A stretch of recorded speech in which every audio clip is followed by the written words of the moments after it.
Mrs. Haysmith was my teacher, but then she humbled herself. No, I became your teacher, right?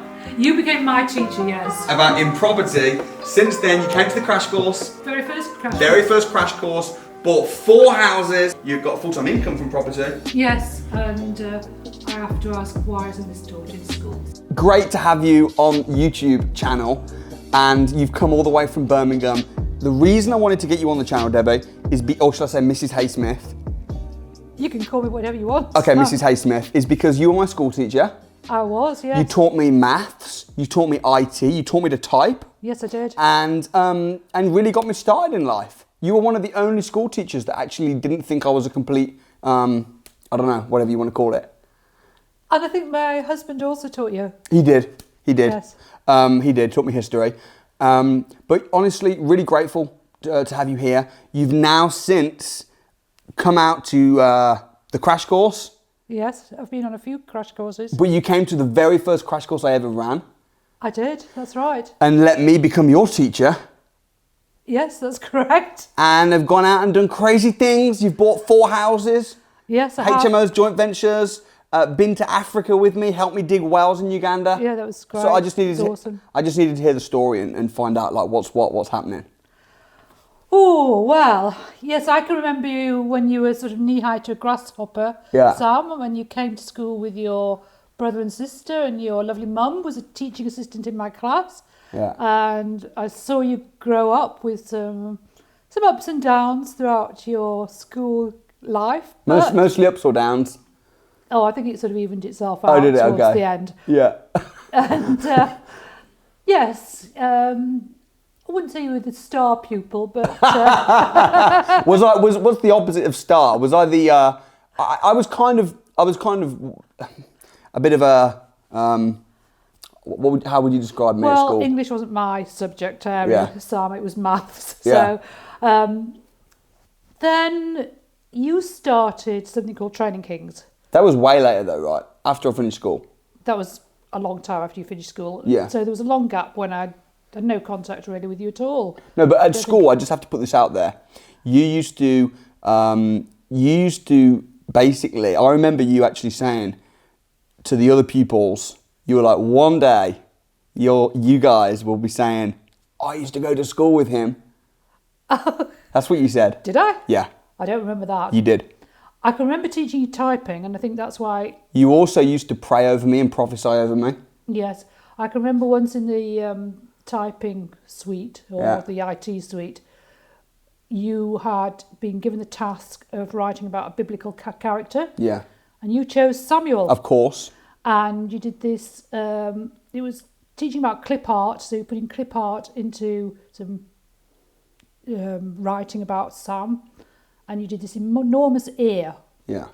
And it was really, really big, and you quoted something in the Bible saying, you know, God, I'm listening. Yeah. And it was up on the wall for more than a year, probably 2 years or something, because I thought you as a person didn't seem to be listening to God. So I thought, well, keep it up on the wall. And then one day you were sitting in front of it, typing away with your 10 fingers. And I just got the word evangelist. Yeah. And I thought, that is your calling, is to be an evangelist. And that was it, really. I didn't think anything more about it. But I feel that now you are an evangelist, probably in not the conventional way, but in a different way through property. Yeah. Would you agree? Yeah, I would agree, yeah. Yes. Yeah, they call me the financial evangelist. Do they? Yeah. I never knew that. Yeah. Yeah. And of course I'm very, although I teach property, I'm very, very vocal about faith and the meaning to life and the fact there's deeper things just in all that I do. So, yeah. So what did you see in me when I was a kid when you say I didn't seem like the kind of... I mean, listen, I was on the verge of being expelled. I was suspended regularly. I had the most detentions than probably anyone in the school, apart from one other person who I won't name. What did you see in me that was not just bad? What did you see in me that was good? I think it wasn't anything specific which I saw in you. Yeah. What it was, I think it was from my own school experiences where I used to perhaps play around a lot, and I used to get comments on my school reports which I didn't really find very helpful. And I thought, I'll never ever want to be a teacher who gives negativity out to the children. I want to be always positive, encourage them, see what they've, what worth they've got, because I believe everybody's got a God-given skill, and sometimes you can't always see that in a child, and sometimes it's something which develops within a person. But I believe everybody has a skill in life and has a gifting. They're good at something, and that may be hospitality. It may be something on the academic. Maybe it's science. It may be a doctor. For you were very, very good at communicating. Sometimes in a good way, and sometimes in perhaps not the best way. But that was one of your giftings, and I think that comes through now when you've done the property crash courses. Yeah. You're quite quick at thinking on your feet as well, which that's something which I think's come about. Yeah. School was challenging for me. I left school 16, and as you say, I then got into property, and then later, when I was maybe 22, 23, set up Training Kings, and that's when we reconnected. Yes, it was funny because I remember you gave me a phone call and you said you thought it'd be great to have some business networking group. Yeah.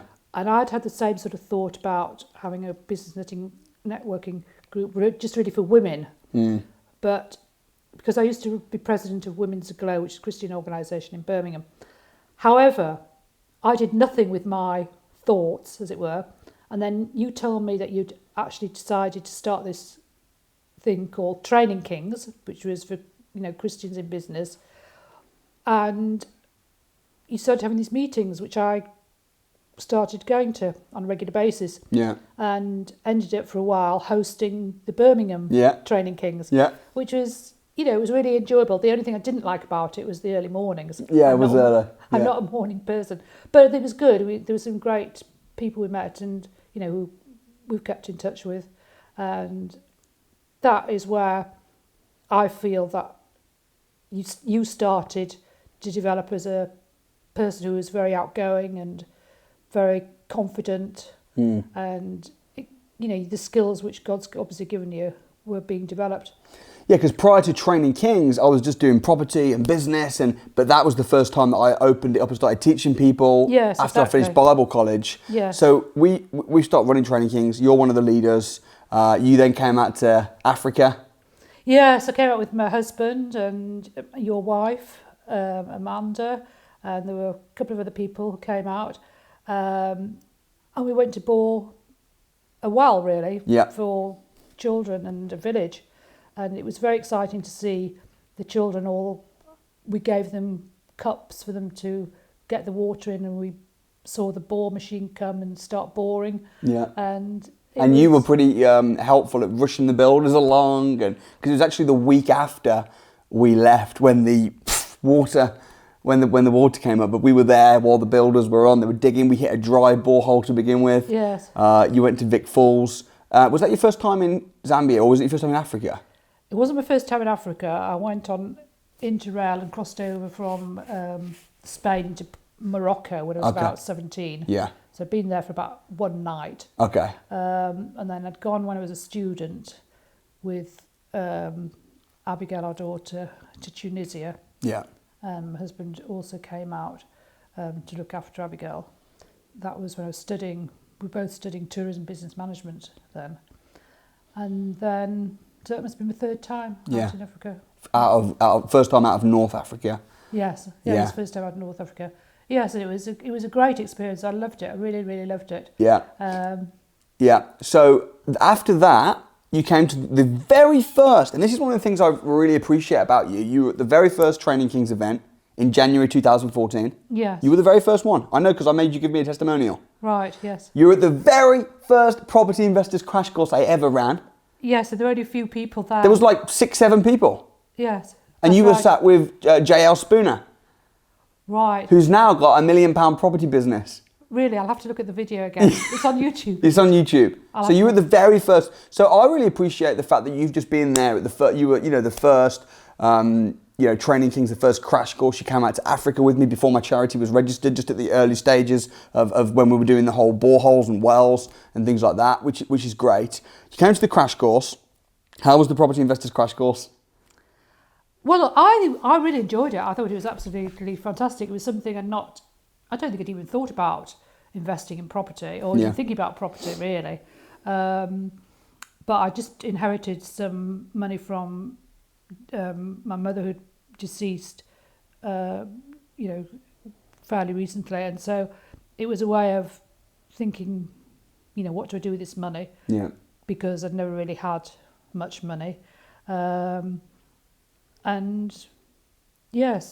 think that's what really started me on the journey. But one thing I would say is that, being at one of these first meetings, because one thing I feel that one of my giftings is to encourage people. So I can encourage people in what they do. I'm not very good as a leader, but as second in command and being behind the first person, being behind the leader, I'm very good at. Yeah. I'm blowing my own trumpet here, but I think Not that's at all. what that is. I'll vouch for that. You were massive. Even when I was at school and I was a little hooligan at school, getting into trouble all the time, you were believing in me then. And then every time I've ever done something, a new initiative, I started a new business, you're the kind of person, even though I've not seen you in a couple of years, because life, and I've moved to Beaconsfield and stuff, I know if I was in prison, you'd be one of the 10 people, if I had to phone someone to come get me out, you'd be one of the people I'd call. Right, okay. Not that I'll be in prison, but no, well, but that kind of a person really. So you came to the crash course. There was about 6 or 7 people there or so. Yes. And you learned all the different strategies. What happened then? And also just a little bit before the crash course, just to understand the story, you had done a little bit of property, because did you not inherit your mother's house and you'd done something with that to release some funds from it? Is that correct? Yes. Well, what happened when my mother died, we had a big property in Yorkshire, and some family members loaned a builder to finance the building of other houses on the land, because the house was an old house. It was quite a dilapidated state, and you will know very well that if you do up a house, you've got VAT to pay on it, and if you knock it down and build new houses, there isn't the VAT. So that was one of the things. And also in the thinking, we just thought it was better to build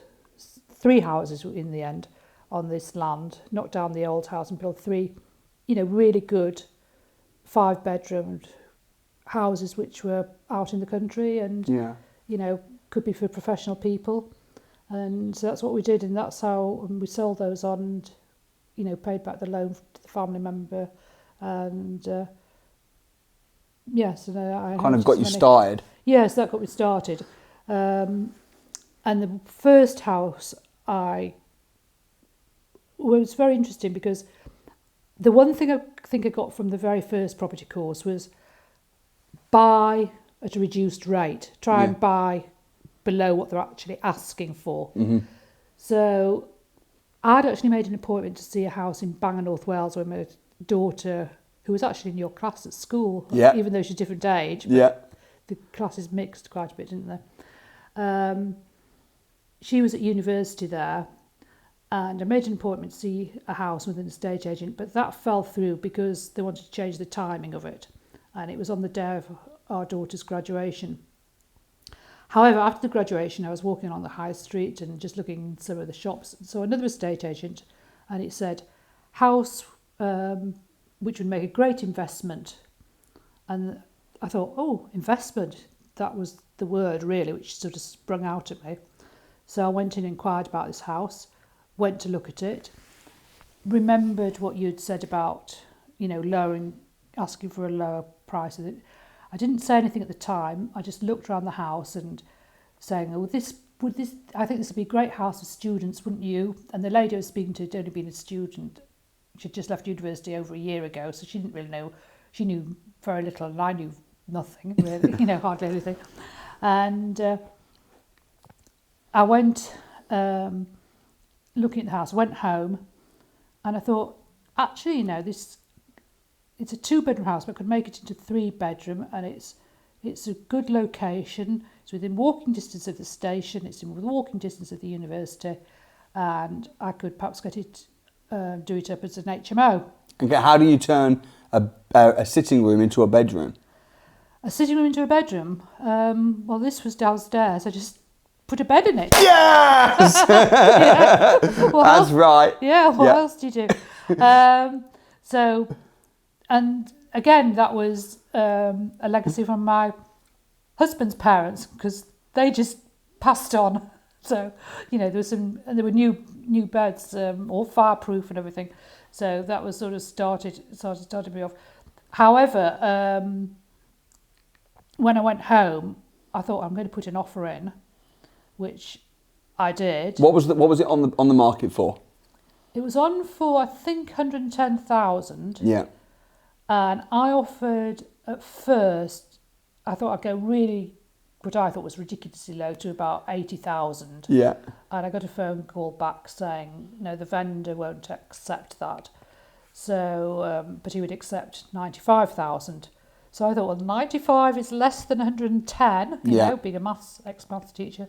So I thought, well, I could accept that. So I said yes. And then, of course, I didn't live in North Wales, because we're talking about Bangor in North Wales.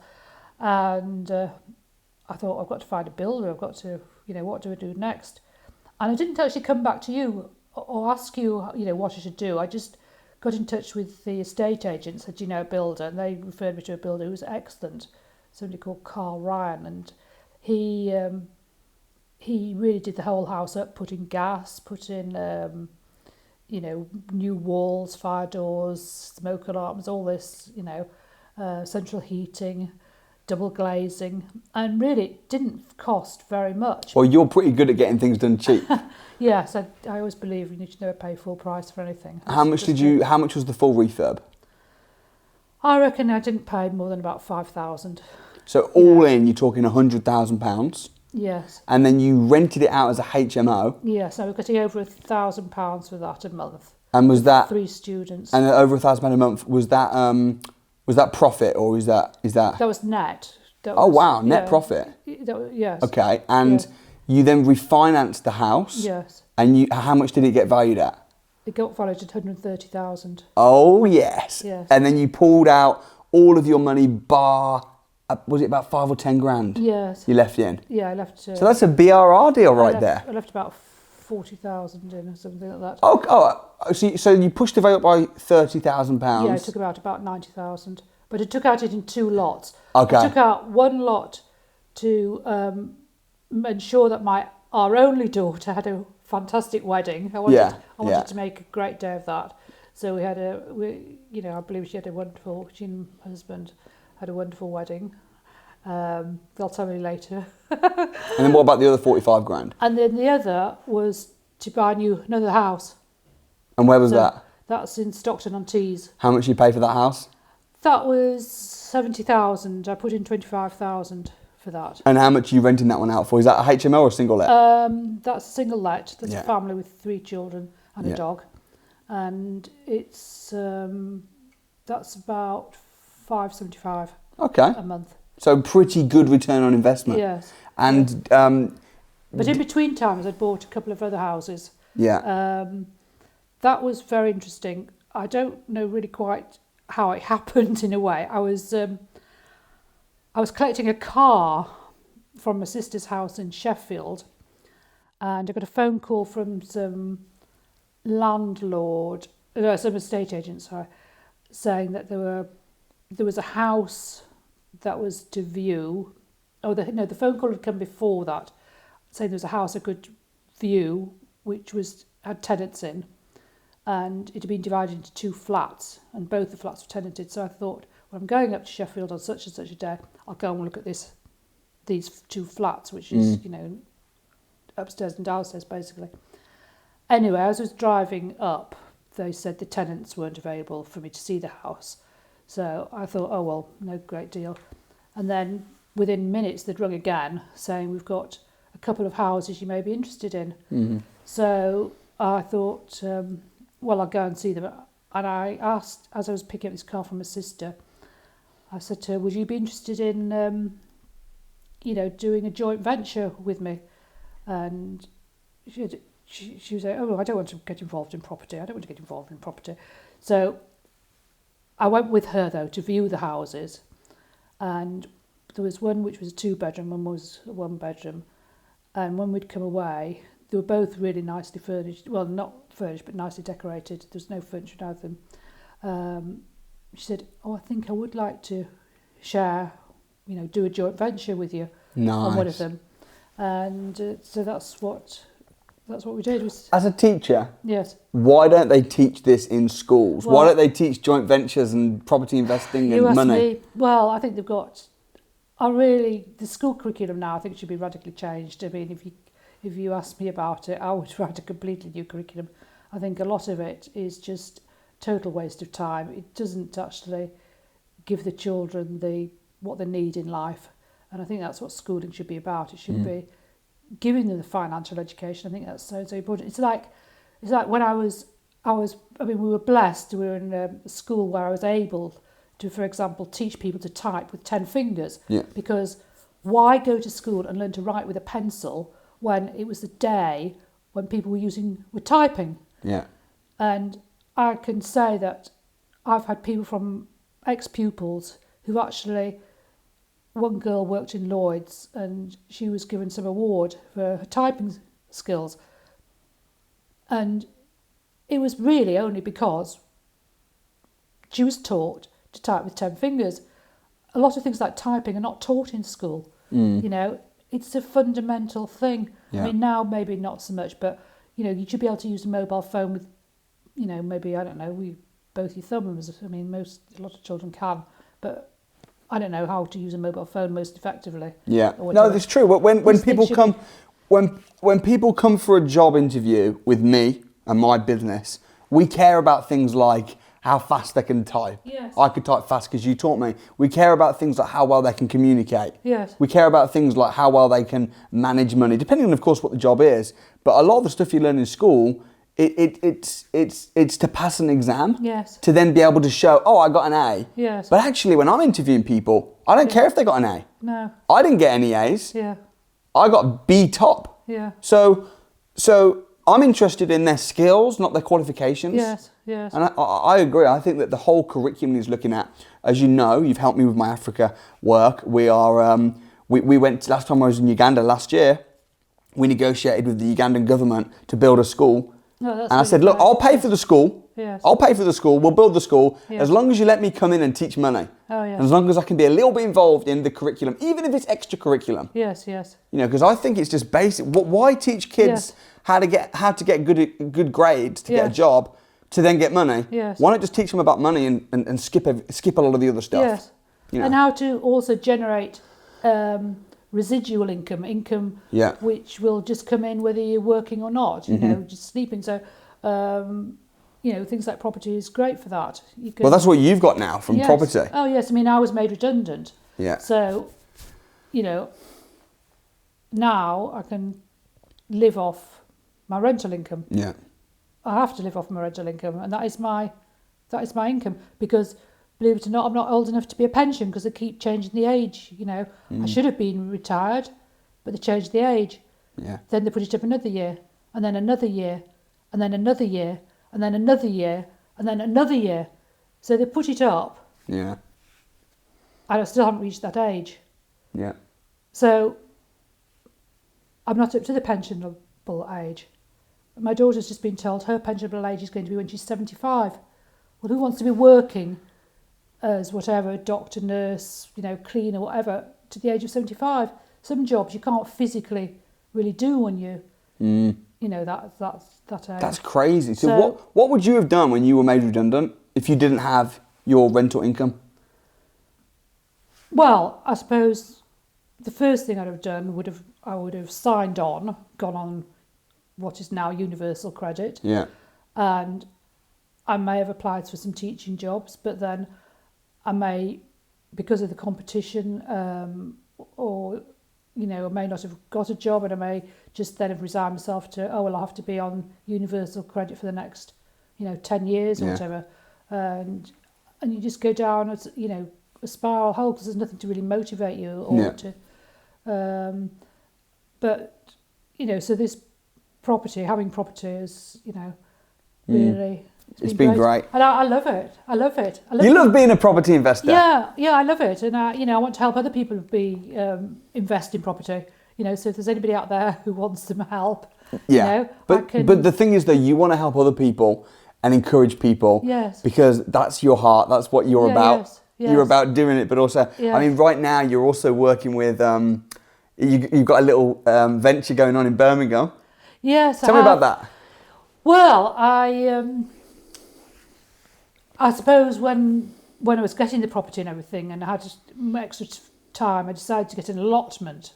I've never been much of a gardener, but anyway, something. I think I'd gone in and just put my name down. There was a show on or something. Put my name down and not thought anything about it. 3 years later, it came up and said, "Do you still want this allotment?"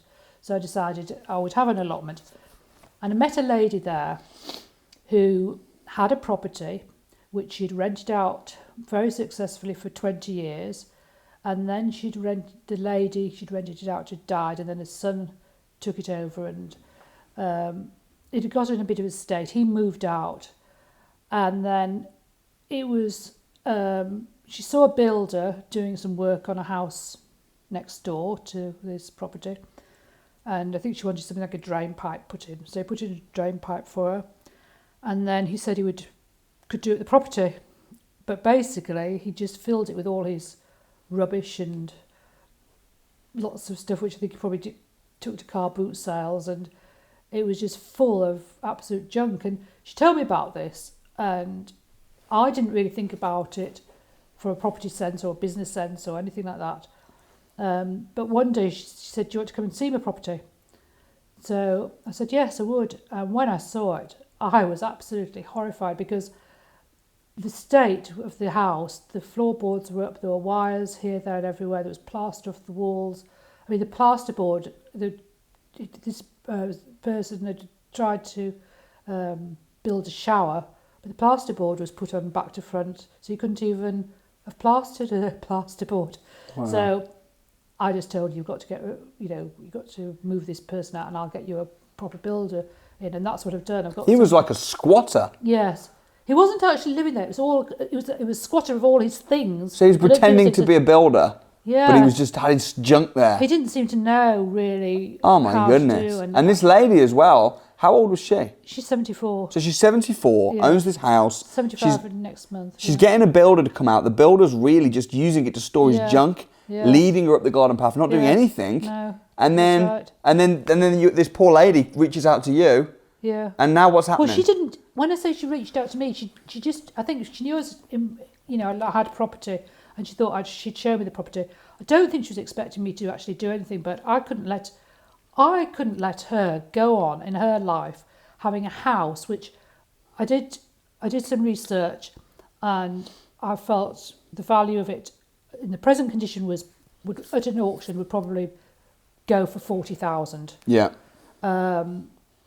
But I looked at the houses in the area and did other due diligence, and I reckon the house would be worth at least 130,000, maybe. So you're thinking there's at least £90,000 uplift here? Yes. And how much is it going to cost to do it up? Yes. Well, I thought it probably would cost about 30,000. Yeah. That was just a very rough estimate.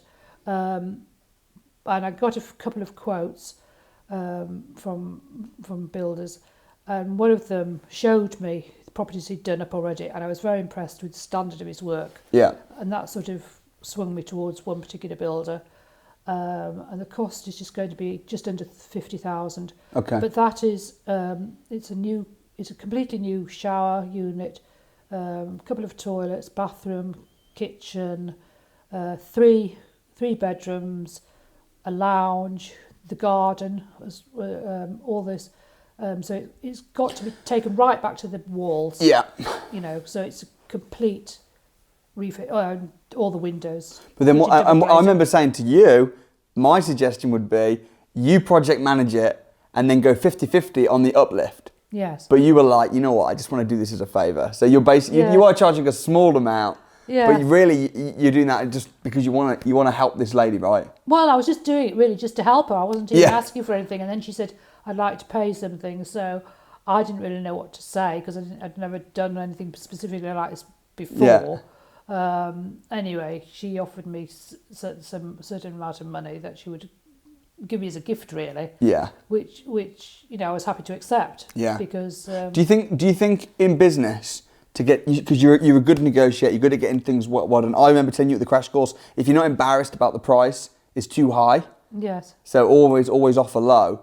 Do you think? But you're a very soft, caring, kind person. So how do you fit that kind of hardcore, getting a good deal approach combined with caring, loving, kind?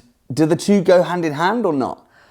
Well, it was funny because this person who put all his materials and things in the house, Yeah. I spoke to him really straight on. I had to sort of say... You were hard with him? I was, and the ladies whose house it was, she said, I think you... Because I asked he'd changed the locks on the house as well, so I was asking for the keys back and asking him to take everything out within a few days. And, the lady was saying, I think you're a bit hard on him.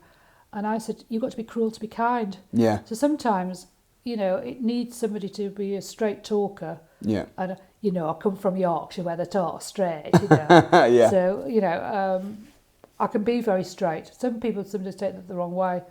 But that's how I am. That's, you can't change who you are. Yeah. And you a bit like me, you were very... you've offended people, even teachers within the school and things like that. I don't want to go there in too much detail. But you've even recently, you have people sometimes unfriending you on Facebook because they think you're too outspoken or you're too, and I think I can relate to that similarly because I seem to cause a bit of controversy. What did you think when you saw? Because you know me very well. You know me since I was a little kid. Yes. When you saw all the stuff all over the media. This Samuel Leeds, hard pressure selling people and this. What did you think when you saw that?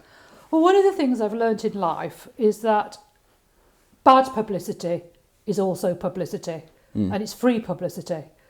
And it hurts. It hurts, this bad publicity. You can be the most successful person but still get this bad publicity. And, we're all human and it does hurt. But you just have to get on with life and you've got to look at the positives in life. You've got to look at the things that you've got to be true to yourself, know what you're doing is what what you believe to be truthful and right, and to go on with it. And the media just, unfortunately in this day and age, it's not like where they were gentlemen and they would act to build people up. I think we have a very much in this country a culture where you'll build somebody up, and when they get up to the top or they're near, successful, they'll tear them down. I mean, we saw that with people like Princess Diana. We've seen it with Meghan Markle recently. People will, be, successful in what they do, but the British tend to always seem to like to pull them down and kick them, and not literally, but. I think we have probably a very bad media, and it's changed a lot, unfortunately. The BBC was built on Christian principles, but those principles have just gone out of the window. Yeah. So, and it's the same with schools. A lot of the Christian principles, even that the whole country's been built on, people just disregard. Yeah. So I think you're right, and I was very fortunate to, to go to have a Christian family and go to a Christian school with good values, and have good people that, believed me and taught me well growing up. What did you think when you came back the second time to the crash course? Because the first time you were there was like 7 people maybe. How many was there when you came the second time? There must have been 1,000 people there. What did you think when you came and it's like, oh my goodness, there's 1,000 people here? Oh, it was just amazing, really, because I don't think I've ever been to any free course. I mean, it's free, where there have been so many people and so many people who are so enthusiastic and who worked. What I liked about the property course, really from the word go, from the very first one up to the time when there were 1,000 people, you got people working together in the small teams and networking together, even if they didn't know each other. And there've been so many people on the property courses who've come out, and I keep hearing, oh, you know, I've just spent, or I've just, you know, got a property portfolio worth £1 million, and you know, in 4 or 5 years, and I'm thinking, wow, you know, and you know, it's just amazing, really, what your teaching has done. Yeah. So you know, it's the teaching of you know, how to do various strategies, which are all taught in a sort of basic level in the property course. And if people want to do more, I know they can do further advancement. Yeah, exactly. It's their choice, really, whether they do or whether they don't. But you did the free course. Yes. And you haven't paid me any money for training. No, I haven't. And all of your property stuff has been just from the crash course. Is that right? Well, more or less so, yes. I mean, you know, all the knowledge that I've got has been from the property courses. I did go on another property 3-day course where I did learn a little bit more, and you know, I'll be learning some more. You know, I wanted to learn more from as anybody, really. You know, but obviously I like to learn from yourself because you were my pupil, so I know you. Yeah. You know? So yeah, it's. And we've had dinner just now. What's next? We've been talking about what you're going to be doing next in property. What's the plan? What are the plans? Well, I mean, I've been looking over the last few weeks. I've been looking at deal sourcing. Yeah. Because I think I'm quite good at getting good deals on properties and getting quite high income, you know, rentals from property, but fair rentals. You know, tenants paying fair rentals. So I would like to help other people, you know, get properties where they can become financially free. Where they can, you know, I'm hoping that my daughter and son-in-law, that they will, you know, eventually get some properties of their own. Yeah. You know, so they have an extra income. You know, and anybody who really wants an extra income is that. And the other thing I'm very interested in is serviced accommodation. Oh yes. I think that is something I would like to do in Birmingham, because my properties at the moment, none of them are in Birmingham, and I just think Birmingham is an up and coming place for, you know, young professionals, and also for people who just want to come for short breaks. Yeah. I think it's you know, a destination where a lot of people don't go to. I mean, I never wanted to go to Birmingham, never wanted to live in Birmingham. Never visited Birmingham really, because it was just a no-go area, and I think it's still classed as that. Really, it's got a very bad reputation with outside Birmingham. That's what I feel anyway. And then, if people have come to Birmingham, there are a lot of people who like just to come for short breaks because there's a lot going on. Yeah, for sure. And with the Commonwealth Games coming, that's an ideal opportunity. Yeah. For people to. What would be your advice for anyone watching this who's maybe a teacher, or maybe you know, I've been in a situation like you where you think, actually, I don't know loads about property, but I really want to get some income because I don't want to retire at 75 relying on a pension. What would be your advice and tips from all you've learned over the last however many years in property? Well, I think the first thing is that you've got to self-educate. Yeah. You've got to, you know, you've got to be open to change. Yeah. I was forced into change because I was made redundant. I mean, otherwise it might have been a whole different story. I don't know. I really don't know. And I was, you know, blessed to be able to have some, you know, an inheritance. The redundancy money was really next to nothing because I'd been on the minimum wage. So, but if you have got no money, then, you know, I know that there are strategies to get involved with no or very little money. And really, it's just to, you know, think about your future, really, especially if you're young. Yeah.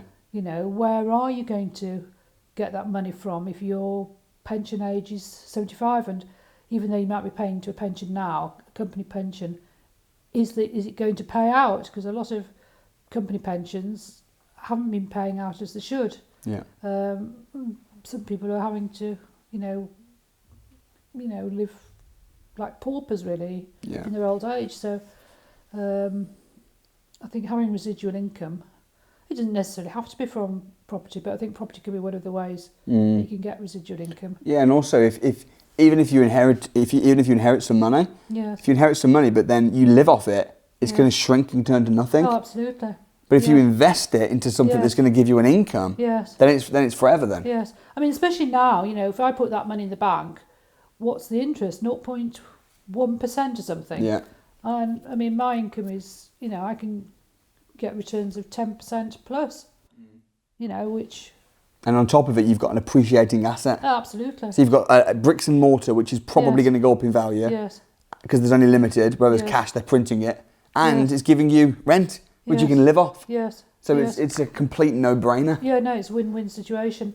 Yeah, I mean, traditionally, I mean, some people say property doubles every 7 years. I like to say it doubles every 10 years. And that, you know, that doesn't mean it just goes up, up, up. It can go down and up. It's up and down, up and down. But if you look at the cost of houses, generally speaking, you know, every 10 years, that property has doubled in price, which is, you know, usually more than the rate of inflation. Yeah. So, I mean, especially if you buy in the right area, yes. which you've done because your properties are all going up pretty Yeah. nicely. Yes. So, Yeah. no, that's great. Well, thank you for coming on the channel and encouraging people and sharing your story. I hope I have encouraged people. It's been it's been a long day, so you know. Yeah, you've been at my house for the last several hours in the evening. No, I think you would have done. And I tell you one thing though, you've definitely encouraged me, not just today, but for the last 20 odd years, which has that's given me great. strength to go and encourage millions of people. Yeah, My that's YouTube channel's had great. millions of views. Thank you. So thank you. thanks Sam. for encouraging me. Well, thank you. So yeah. All right, welcome. It's nice to see the way you've developed and grown up with it, and having spent some time with your lovely family today. Yeah, you met my kids for the first time today. Yes. And they loved you. It was lovely. It was lovely to see them. I'd like to spend more time with them. You will do. So guys, I hope you enjoyed hearing from Mrs. Haysmith. If you want to get in touch with her, I'll leave her details in the description below. If you want to see more interviews, because I interview someone every single week that's becoming financially free in property as a direct result of my training, then you can check out a whole list of interviews up right here. If you want to watch a more content-packed video that's going to help you in your journey, check out this video right here. And please subscribe for more videos down here below. Thanks so much. I appreciate you. I'll see you next time.